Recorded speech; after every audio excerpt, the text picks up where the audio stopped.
Bollywood silver screen presenting 3%। ये कहानी है भविष्य की दुनिया की, जहां पर दिखाया जाता है कि दुनिया अब दो अलग अलग हिस्सों में बढ़ चुकी है। एक वो हिस्सा है जिसे ऑफशोर कहा जाता है, जहां के लोगों के पास सारी सहूलियतें हैं, वो जो चाहते हैं वो कर सकते हैं। जबकि दूसरा हिस्सा बहुत गरीब है, जो झोपड़पट्टी में रहते हैं, जिनके पास ना खाने के लिए भरपूर खाना है, ना ही कोई मेडिकल फैसिलिटी है और उनकी जिंदगी में हर एक चीज का अभाव है। लेकिन झोपड़पट्टी में रहने वाले हर एक इंसान को मौका दिया जाता है कि वो ऑफशोर का हिस्सा बन जाए। इसीलिए जब झोपड़पट्टी में रहने वाले लोग 20 साल के होते हैं तो उन्हें एक सिलेक्शन प्रोसीजर के थ्रू गुजरना पड़ता है और ऑफशोर में रहने वाले लोग उनमें से 3% को चुनते हैं, जो उनके साथ उनकी दुनिया में रह सकते हैं, जहां पर किसी चीज की कोई कमी नहीं है। और अब अनाउंसमेंट की जाती है कि 104th प्रोसीजर शुरू हो रहा है, यानी कि आज से पहले 103 प्रोसीजर हो चुके हैं। यही हमें एक लड़की को दिखाया जाता है जिसका नाम मिशेल है, और मिशेल ने भी इस टेस्ट के लिए, इस प्रोसीजर के लिए रजिस्टर किया था। इसीलिए 20 मिनट में उसे उस जगह पहुंचना है जहां पर ये प्रोसीजर शुरू होने वाला है। जितने भी लोग 20 साल के हैं, ये सब के सब उस जगह की तरफ निकल पड़ते हैं। यहाँ पर जितनों ने भी रजिस्टर किया होता है, उनके कान के पीछे एक डिवाइस होता है जिसमें लाल रंग की रोशनी होती है। दरअसल जब भी कोई इस टेस्ट के लिए, इस प्रोसीजर के लिए रजिस्टर करता है तो उसे ये डिवाइस दिया जाता है। ये एक तरह का एंट्री पास है। ये सब के सब उस जगह पहुंच जाते हैं। मिशेल की दोस्त भी उसके साथ होती है।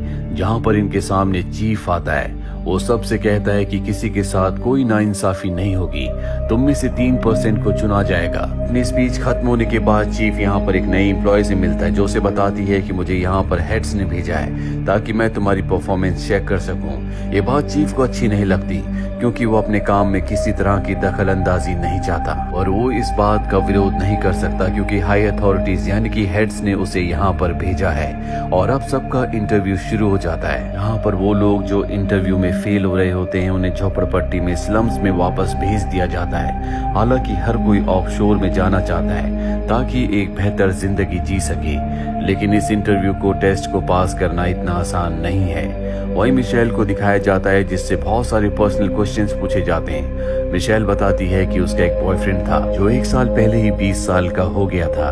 वो भी इस टेस्ट, इस इंटरव्यू के लिए आया था। वो लौटकर कभी वापस नहीं आया, जिसका मतलब ये है कि उसका सिलेक्शन हो गया था और वो ऑफशोर में चला गया।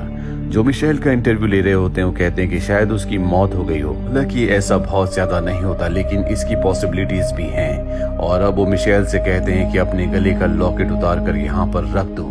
ये वही लॉकेट होता है जो उसके बॉयफ्रेंड ने उसे दिया था।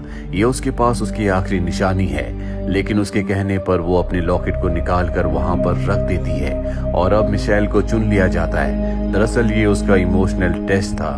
दूसरी तरफ हमें मार्को नाम के एक लड़के को दिखाया जाता है जो बहुत ज्यादा कॉन्फिडेंट है, क्योंकि उसकी फैमिली में आज तक हर किसी ने इस टेस्ट को पास किया है और अपने कॉन्फिडेंस की वजह से वो भी फर्स्ट राउंड को क्लियर कर लेता है। वहीं एलेक्स नाम का एक दूसरा लड़का जो किसी भी कीमत पर ऑफशोर में जाना चाहता है, वो अपने बारे में लगातार बोलता ही चला जाता है। इसीलिए जो उसका इंटरव्यू ले रही होती है वो उसे रिजेक्ट कर देती है। एलेक्स कहता है कि सब का सब फेक है, तुम्हारे सिलेक्शन का प्रोसीजर बहुत गलत है, लेकिन उसे यहाँ से निकाल दिया जाता है।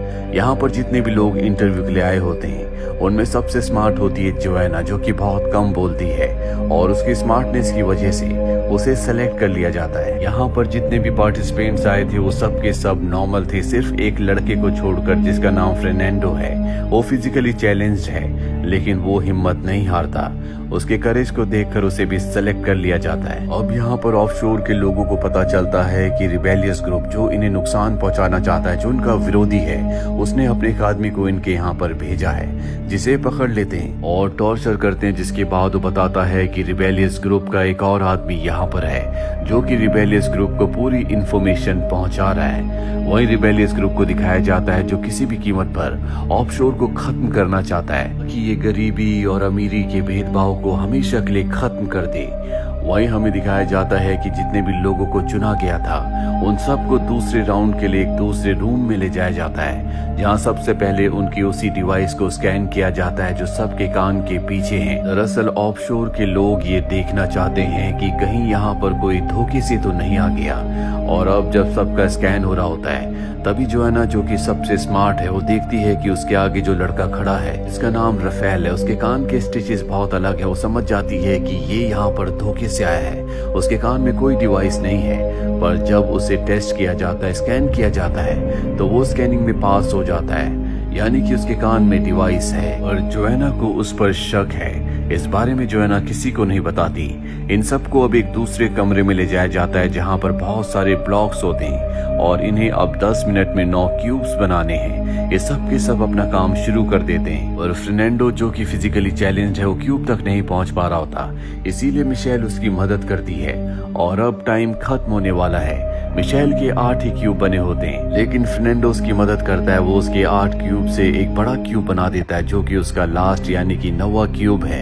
रफेल का भी 1 क्यूब कम होता है, लेकिन वो अपने साथ वाले पार्टिसिपेंट से 1 क्यूब चुरा लेता है। इस वजह से रफेल भी इस राउंड को, इस टेस्ट को पास कर लेता है, लेकिन सबको पता है कि उसने 1 क्यूब चोरी किया है, इसीलिए सब उसे क्रिटिसाइज करने लगते हैं, यहाँ तक कि उसे बहुत बुरी तरह से मारते भी हैं। लेकिन जल्दी सबको एहसास होता है कि उन्होंने गलत किया, इसीलिए सब उसे सिंपैथाइज करते हैं, सिर्फ जोएना को छोड़कर। जोएना कहती है कि तुम्हें मेरी साइड रहना होगा, अगर तुमने ऐसा नहीं किया तो मैं अथॉरिटी को बता दूंगी कि तुम यहाँ पर धोखे से आए हो। वहीं चीफ के पास वो नई एम्प्लॉय आती है जो यहाँ पर उसका काम चेक करने के लिए आई है। दरअसल वो उसके काम में किसी भी तरह की कमी ढूंढना चाहती है ताकि उसे चीफ की पोजीशन से निकाल दिया जाए और वो पोजीशन उसे खुद मिल जाए। वहीं दूसरी तरफ हमें दिखाया जाता है कि मिशेल और उसकी दोस्त के ऊपर ऑफशोर की एक एम्प्लॉय को शक हो जाता है। वो दोनों को अपने साथ ले जाती है और पूछती है कि तुम दोनों में से कौन है जो रिबेलियस ग्रुप के लिए काम करता है। अगर तुमने इस बात को एक्सेप्ट नहीं किया तो तुम दोनों को मार दिया जाएगा। ये कहकर वो वहाँ से चली जाती है। मिशेल अपनी दोस्त से कहती है कि इससे पहले कि ये हमें मारे, हमें इसे मारना होगा। और जब वो एम्प्लॉय वापस आती है तो मिशेल की दोस्त उसके ऊपर हमला कर देती है, पर मिशेल उसके ऊपर हमला नहीं करती। दरअसल ये मिशेल का प्लान था। उसने अपने आप को बचाने के लिए अपनी दोस्त की कुर्बानी दे दी, क्योंकि मिशेल ही वो लड़की है जो कि रिबेलियस ग्रुप के लिए काम करती है। उसे लगता है कि अगर वो इस ऑर्गेनाइजेशन का खात्मा कर दे तो सब लोग एक समान जिंदगी जी सकते हैं। और 1 साल पहले उसका बॉयफ्रेंड इस ऑर्गेनाइजेशन में टेस्ट के लिए नहीं आया था, बल्कि उसका भाई आया था जो कभी लौटकर वापस नहीं आया और किसी भी कीमत पर वो अपने भाई तक पहुंचना चाहती है। मिशेल की दोस्त को मार दिया जाता है। वहीं फर्नांडो को दिखाया जाता है जब उसका फिजिकल टेस्ट किया जाता है तो डॉक्टर उसके पैरों पर सुई चुभाती है और पहली बार उसे जिंदगी में दर्द का एहसास होता है। डॉक्टर उसे बताती है कि तुम्हारे पैर ठीक हो सकते हैं, अगर तुम ऑफशोर के लिए चुने गए तो वहां पर तुम्हारे पैरों का इलाज होगा, जिसके बाद तुम आराम से अपने पैरों पर चल सकोगे। और अब इन सबको फाइनल टेस्ट के लिए एक रूम में भेजा जाता है जहाँ पर 4 स्टैचूज होते हैं। इनमें एक नीले कपड़ों वाली स्टैचू होती है जिसके चेहरे के एक्सप्रेशन देखकर इन्हें बताना है कि यहाँ पर इसके साथ क्या हुआ है। दरअसल सभी के चेहरे पर कोई ना कोई एक्सप्रेशन है और अब ये अपने अपने हिसाब से कहानियां बनाना शुरू करते हैं। फर्नांडो भी अपनी कहानी सुनाता है जो सबको सही लगती है, लेकिन यहाँ पर रफेल को उसकी कहानी पर विश्वास नहीं है। वो कहता है कि इस लेडी को सिल्वर से, मेटल से प्रॉब्लम है, इसीलिए इसने सिल्वर का, मेटल का कुछ नहीं पहना। इसके हाथ में जो रिंग है वो शीशे की है और इसकी जो ज्वेलरी है वो लकड़ी की है, जबकि बाकी लोगों ने मेटल की, सिल्वर की चीजें पहनी है। और जिस आदमी की तरफ ये देख रही है वो एक डॉक्टर है, वो उससे मदद मांग रही है। ये ड्रॉअर में देखते हैं जहाँ पर ह्यूमन बॉडी के डायग्राम्स होते हैं, जो इस बात का हिंट होता है कि वो सच में एक डॉक्टर है। लेकिन रफेल की कहानी के मुताबिक जो इस घर की, इस पार्टी की होस्ट है, उसके चेहरे पर कोई भी एक्सप्रेशन क्यों नहीं है, और इस सवाल पर वो अटक जाता है। अभी जोएना, जो इस पूरी कहानी को बहुत ध्यान से सुन रही थी, सब कुछ ऑब्जर्व कर रही थी, वो कहती है कि होस्ट ब्लाइंड है क्योंकि उसकी साइड पर कोई भी लैंप नहीं है, क्योंकि उसे लैंप की रोशनी की कोई जरूरत नहीं है। और अब ये दूसरे ड्रॉर को चेक करते हैं जिसके अंदर इन्हें एक बुक मिलती है जो कि ब्लाइंड्स की बुक है। इससे साबित हो जाता है कि इनकी कहानी पूरी तरह से ठीक है। इस तरह से ये इस टेस्ट को पास कर लेते हैं और अब इन्हें अगले राउंड में भेजा जाता है जहां पर ये सब के सब एक कमरे में होते हैं। इन सबको कॉइन्स दिए जाते हैं। ये 7 लोग होते हैं और कॉइन होते हैं 6, जिसका मतलब ये है कि इन 7 में से ये एक को एलिमिनेट करेंगे और इसका फैसला इन सभी को करना है। लेकिन वो एक कौन होगा किसी को कुछ समझ नहीं आता। राफेल कहता है कि मेरे पास कॉइन है, मैं बाहर जा सकता हूँ। लेकिन तभी वो लड़का जिसके पास कॉइन नहीं होता वो राफेल के ऊपर हमला कर देता है। ये आपस में लड़ने लगते हैं और अब ये सब तय करते हैं कि ये वोट करेंगे। अब के सब राफेल के खिलाफ ही वोट करते हैं, पर मिशेल जोआना के लिए वोट करती है क्योंकि वो जानती है कि वो बहुत कम बोलती है, उसका दिमाग बहुत तेज है और वो उसके आगे के मिशन के लिए खतरा बन सकती है। भी जोआना राफेल की तरफ देखती है। वो समझ जाता है कि अगर उसने उसे सपोर्ट नहीं किया तो वो उसकी सच्चाई सबको बता देगी। इसीलिए राफेल कहता है कि हमें फर्नांडो को निकालना चाहिए क्योंकि वो फिजिकली चैलेंज्ड है, वो चल नहीं सकता। फर्नांडो कहता है कि अगर मैं इस राउंड को जीता और ऑफशोर में गया, डॉक्टर ने कहा है कि मेरे पैरों का इलाज हो सकता है, मैं पूरी तरह से ठीक हो सकता हूँ। ये सातों के सातों कंफ्यूज्ड हैं, इसीलिए तय करते हैं कि सबको एक एक रिबन देंगे और जिसका रिबन सबसे छोटा होगा उसे निकाल दिया जाएगा। चीफ और नई एम्प्लॉय सब कुछ देख रहे होते हैं। तभी चीफ अपनी नई एम्प्लॉय से कहता है कि तुम इन सब पर नजर रखो, मैं अभी आता हूँ।